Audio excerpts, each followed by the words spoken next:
ช่องระฆังทองสวัสดีค่ะคลิปนี้มาดูแนวทางลาวพัฒนาของเจนุกบารมีมหาเฮงนะคะฉบับนี้เป็นแนวทางประจำวันที่ 23 กรกฎาคม 2569 ค่ะลาวพัฒนาวันนี้ใบแนวทางฉบับเต็มเจนุกให้เด่นที่ 9 ฟันที่ 9 นะคะ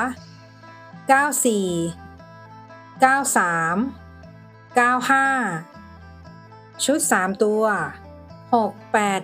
9 ตัดเล่นตามชอบได้เลยนะคะ แนวทางโดยเจนุกบารมีมหาเฮงค่ะ แนวทางมีเข้ามีหลุดนะคะ ถ้าใครเห็นเลขแล้วชอบค่อยตาม แต่ถ้าไม่ชอบปล่อยผ่านก่อนได้เลยค่ะ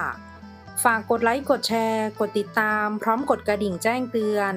เพื่อที่จะไม่พลาดคลิปใหม่ๆ จากช่องระฆังทองด้วยนะคะ ขอบพระคุณทุกท่านที่เข้ามารับชมค่ะ